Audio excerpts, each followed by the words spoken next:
Class is now in session. I'm Professor Hockey, and today we'll be taking an early look at how the Sharks roster may line up for the beginning of the next regular season in about 3 months' time. Now, of course, it's important to emphasize that this is an early look at the Sharks lineup. This is not going to be based on any preseason or training camp or even a rookie tournament because, of course, those things haven't actually yet happened for the 22-23 season, and as such, it's going to be entirely based on how these players actually finished last season on their respective teams. Most of them, of course, were on the San Jose Sharks, but a couple of them, of course, were on different teams scattered around the NHL. So when it comes to the first line, I have Eklund paired with Hertl and Barabanov. Since very little was actually done to address the San Jose Sharks' top 6 issues, I imagine the Sharks' new head coach, whoever that may be, will want to kind of spread the love out in the top 6. At the end of last season, Meier and Hertl were actually paired together, but considering those are the two best players for the San Jose, the two best forwards, I should say, for the San Jose Sharks by a pretty wide margin compared to third place, which I would say is Logan Couture, it's much smarter to try and separate those two players at the very least at the start of the season to see if the Sharks can actually get two cohesive lines rolling or if they do end up having to actually overload that first line. So at first, I imagine Hertl will be paired with Barabanov. That was a duo that was not only together at the end of last season with Timo Meier, but was also together for much of last season near the beginning as well. So they should have some pretty solid chemistry together. And I have them joined by Eklund, considering the Sharks do not really have any other prospective players to join into this top 6. I either have 2 completely empty spots or I have the hopefulness that Eklund can actually jump into a first line or at least a second line role in the NHL level and do well. That's kind of what the Sharks have to hope for if they want this top 6 to be an anywhere near competitive level.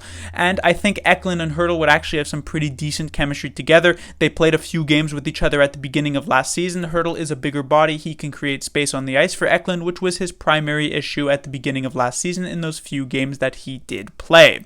On the second line, I of course have Couture with Meier. This is a duo that still also has some chemistry developed. At the beginning of last season, these two players were paired along with Jonathan Dahlen, and at the beginning of that season made up a very, very effective line with Dahlen, so it's not as though these players have never played with each other.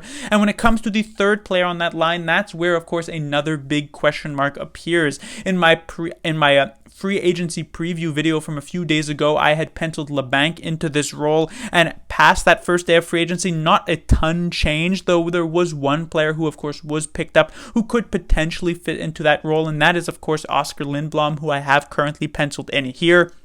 Lindblom and LeBanc are kind of in similar positions where they're players who do have the capability of playing in, let's say, a second line role at their highest point, but they haven't really reached that highest point over these past couple of years. Of course, they took very different routes to get to those points, but they currently do find themselves in similar positions. So honestly, while Lindblom could potentially get that sort of starting spot, he might be the second liner to start the season. I imagine he won't stick there for the 82 games unless he really impresses, and so we'll likely see Lindblom here, but we'll also see someone like LeBanc, and we'll also see someone like Cunnin. It's possible we even see someone like Bonino, considering he did finish the season in this particular role last year, and generally it should be a rotating cast of players on the second line because, like I said, very little was done to address this position this past off-season.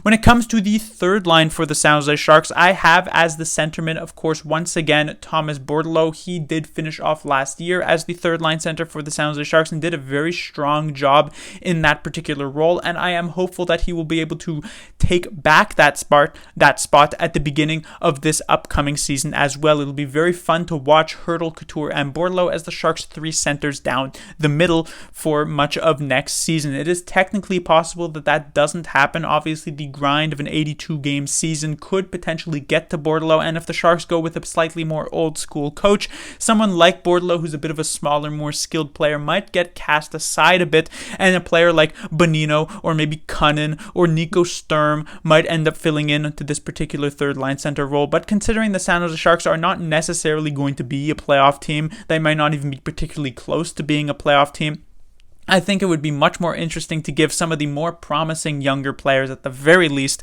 a look in the season. And we saw Bordeleau. He does have the capabilities of playing at an NHL level, even if it was a small sample size last season. So I'm very hopeful that Bordelot can be the guy the Sharks turn to on that third line next season. And then, of course, I am pairing him with Noah Gregor because that was a very effective duo of players at the end of last season as well. Now, the third player on that line last season was Rudolf Balcers, who, of course, is no longer a San Jose Sharks, was bought out by Greer about a week ago, slightly more than that at this point. And so filling in that third line, I have Luke Kunin. I feel like this is a very strong choice for this third line. Both Bordelot and Gregor, while are pretty skilled, speedy type of players, are not necessarily the biggest players either, and so they do have a potentialness to kind of get pushed around a bit. And I feel as though Kunin is someone who can come in, pot, let's say, a dozen goals in a particular season, but is also a bigger body who will prevent his two line mates from getting pushed around a bit too much. This is potentially a Sharks third line that has a lot of potential, I would say, going into next season, at least on paper. Will it actually pan out? Could this actually be an effective third line for the San Jose Sharks? It's definitely a question mark, but on paper, it's something that should work out. When it comes to the fourth line, it's kind of a pick of the litter at this point. It seems as though before the beginning of free agency, that Mike Greer was kind of trimming the fat a bit on the San Jose Sharks roster, and that there was actually going to be less of a choice for the fourth line. But with the Brent Burns trade, as well as the signings that he made, that no longer ends up being the case, and there are still about a dozen players who can actually fit in to a fourth line role for the San Jose Sharks.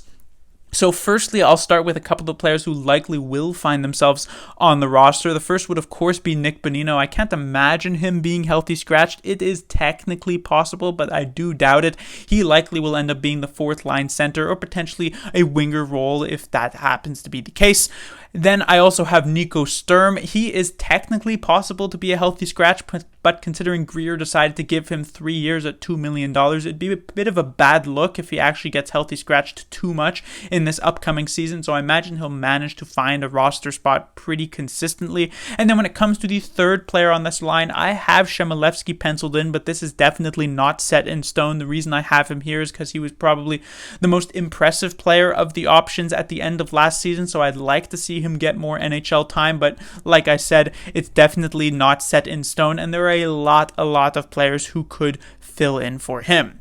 Now, on to the names in red, which are players who are not part of this top 12, but definitely will play at least a couple of games for the San Jose Sharks in this upcoming season. The first one is, of course, Kevin Labanc. Now, I did just say these players will likely play a couple of games for the Sharks. The reason why Labanc may not do so is if he gets traded. He seems to be the player who is essentially the number one trade bait for the San Jose Sharks at this point. But compared to the Brent Burns deal, where with the Sharks just retaining a bit of salary, they were able to actually get a couple of, albeit minor, assets, Kevin Labanc, they'd likely have to pay a team to take that Labanc contract off of their hands. So I don't exactly know if Mike Greer and the Sharks will be willing to make a move like that. So if Labanc is indeed on the roster, I mentioned him as a possibility to play on that second line with Couture and Meyer if Lindblom doesn't work out.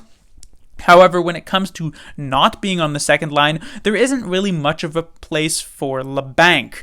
Like I said, they'll probably want to look on that third line for a bit more of a physical, bigger type of player, which is why Kunin fit in well, and at that point I don't see Labanc kind of replacing Gregor unless that duo completely falls apart. And on the fourth line, he doesn't really fit in a fourth line role, just as the player he is, and so generally it might be a bit difficult to actually find a lineup spot for Kevin Labanc, which is why he seems to be that big trade piece at this point. I guess we'll see what ends up happening. The next would be Scott Reedy, who actually had a pretty decent end to last season as well, is a centerman, which is honestly a position that most of these players are. A lot of players who are natural centermen might end up having to play on their wings coming up to this next season for the San Jose Sharks. Reedy is a player who will definitely get a few looks. We'll see if he can actually lock down a spot. Another player, of course, is Matt Nieto.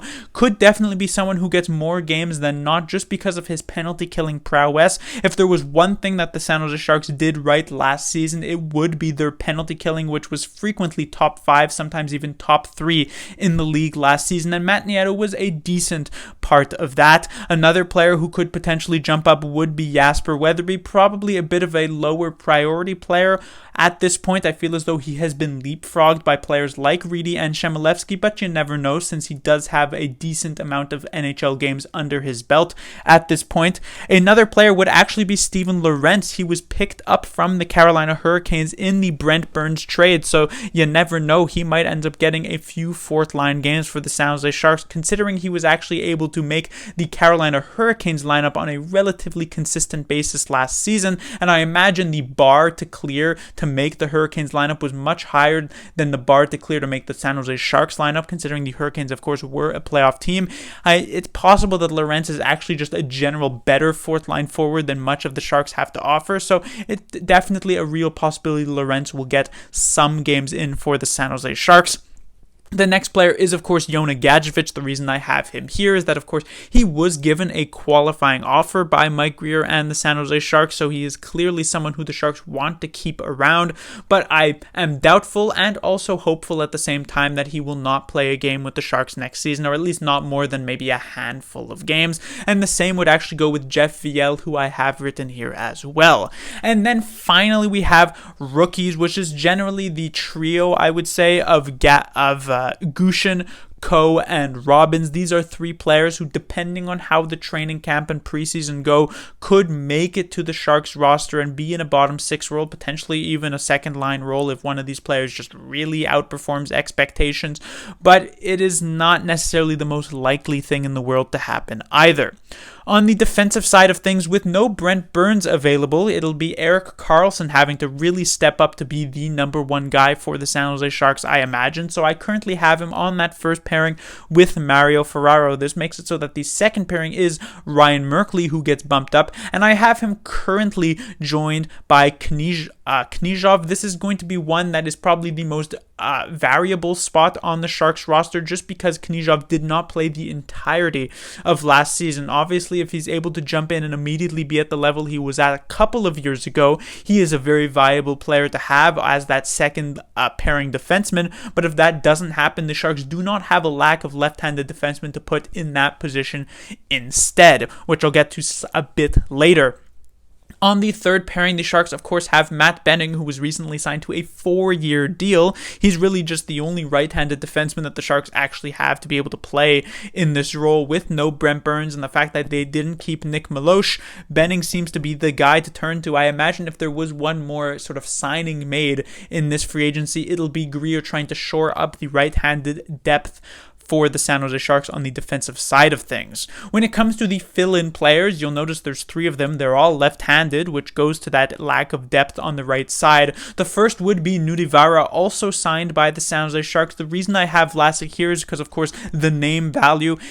So he'll likely stay in the lineup a bit unless the new coach really is trying to sort of play on the edge. And so Nudivara, the player who he would be eyeing to replace in the lineup, would end up being Knyzhov. I imagine if Knyzhov cannot live up to where he was a couple of years ago, which is something that we have seen from defensemen for the San Jose Sharks who did get injured for extended period of time. I mean, look at where Shemek was prior to his injury and where he is currently now. If Knyzhov follows a similar path, it is very possible Nudivara ends up on that second pairing paired with Ryan Merkley. Another option would, of course, be Megna if Nudivara does not fit into the Sharks role, because of course he is a completely new player for San Jose.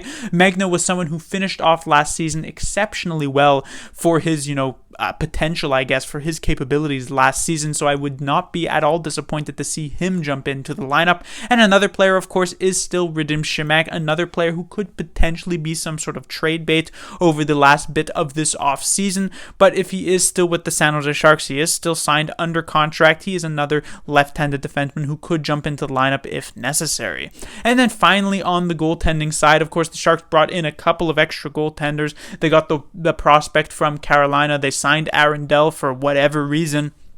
But realistically, for the San Jose Sharks, this is going to be a look between Reimer, Hill, and Kak. And then another one of these players should, I would say, get traded in the offseason. It feels as though it's really weird to come into a season with 3 NHL-capable goaltenders on your roster. And so it seems as though one of them definitely will be on the move at some point, whether this happens tomorrow, whether this happens in August, or even whether this happens in September. I do hope it does occur at some point, whether that that's Reimer or Hill or Kähkönen, I don't necessarily care. I feel as though it should probably be Reimer, but it could definitely be someone like Kähkönen if they want, or even someone like Hill. At this point, the Sharks just need to be entering next season with 2 goaltenders. That's really the bottom line at this point. But that will do it for this early look at the Sharks lineup. Like I mentioned earlier, this is not necessarily a lineup that sparks a lot of hope for the San Jose Sharks, unless, of course, you're hoping for them to tank, at which point maybe this lineup does spark some hope for you. Class dismissed.